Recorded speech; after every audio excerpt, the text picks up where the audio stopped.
ça m'amène à réfléchir.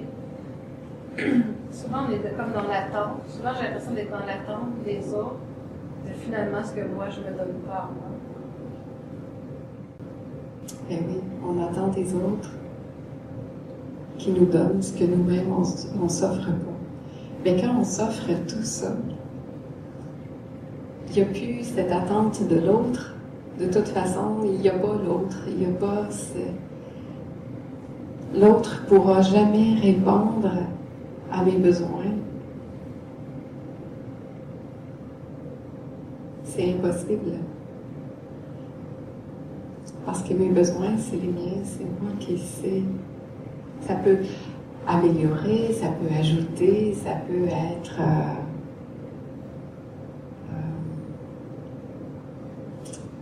un plus à ma vie, encore là. Mais si je ne dépends pas de ça, je n'ai pas à dépendre ou à attendre rien de l'extérieur.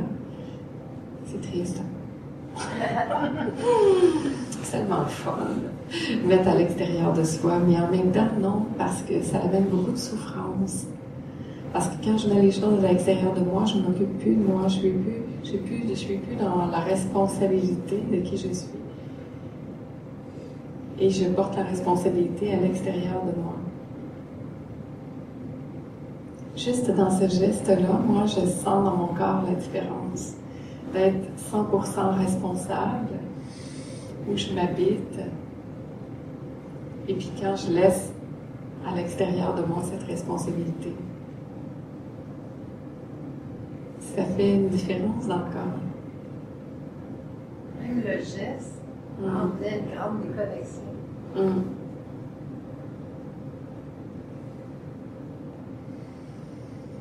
Connecté ou pas connecté? Êtes-vous dans votre élan spontané? Vous donnez-vous le temps, la permission de vivre ces élans spontanés? Passez.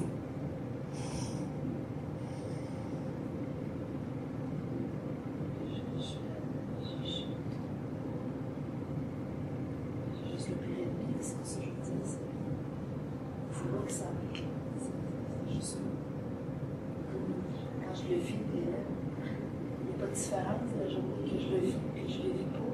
Pourquoi la journée que je le vis pas et je le vis pas? C'est juste moi qui est responsable de ça.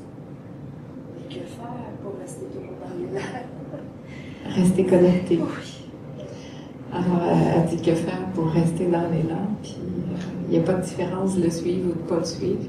Mais tu l'as suivi ce matin. Hein? Tantôt, tu disais, ma petite fille a dit pourquoi ça y va pas une autre fois, puis là, tu as dit non, c'est ce matin, parce que c'est ce matin que j'ai envie d'y aller, alors bravo. Tu as suivi l'élan qui était là de dire, je vais m'occuper de moi parce que c'est ça que j'ai envie de faire, là. Mais c'est vrai que c'est pas toujours écouté et entendu, ça. Mais c'est toute la différence entre être avec soi puis pas être avec soi. Puis toutes les histoires qu'on se raconte autour de ça aussi, de jugement, Parce que s'il n'y a pas d'histoire, puis si je suis avec moi, l'élan spontané, il va se faire.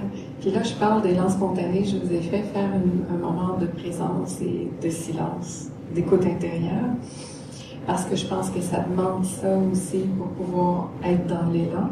Mais moi, j'ai souvent des élans spontanés très puissants lorsque je marche. J'ai beaucoup d'inspiration en marchant. Mais dans cette marche, il y a aussi une écoute silencieuse. Il y a quelque chose qui se passe. Il y a l'émerveillement de ce qui est autour. Et je sais pas, c'est comme si souvent j'ai des grandes réponses à ce moment-là, où j'attends rien. Je marche, puis tout d'un coup, pouf, il y a une idée qui arrive.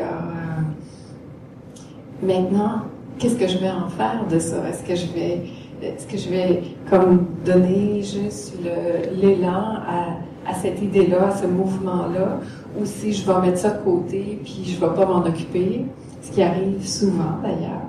Hein? C'est pas parce qu'il n'y a pas d'idée qui arrive, mais souvent elle va être jugée, mise dans un tiroir, rangée.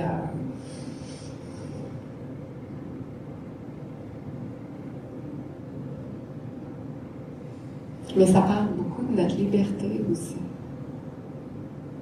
C'est quoi la liberté que je m'accorde de pouvoir laisser cet élan-là se propulser et le suivre? Et c'est pour ça que d'avoir cette connexion est favorable, parce que ça donne une assise. C'est comme s'il y a quelque chose qui s'installe dans le corps, sur laquelle je peux vraiment me déposer puis être en sécurité, où c'est solide. Puis je sais qu'à partir de cet espace-là, qui est solide, je peux faire confiance à ça. Ça demande de le faire régulièrement, comme un enfant qui apprend à marcher.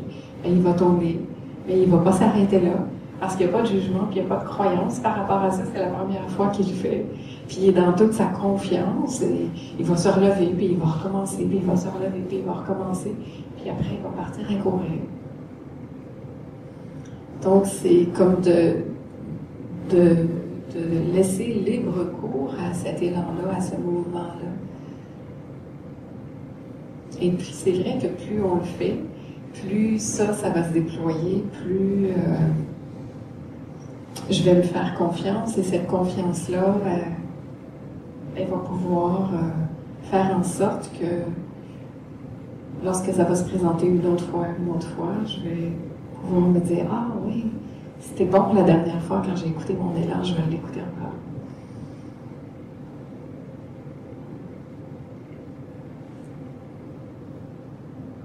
Restez avec vous-même, ne vous quittez pas.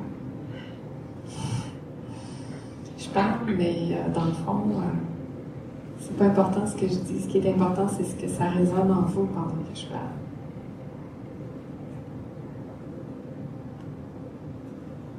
C'est ça qui est important. Qu'est-ce qui vibre en vous-même quand vous entendez ces paroles?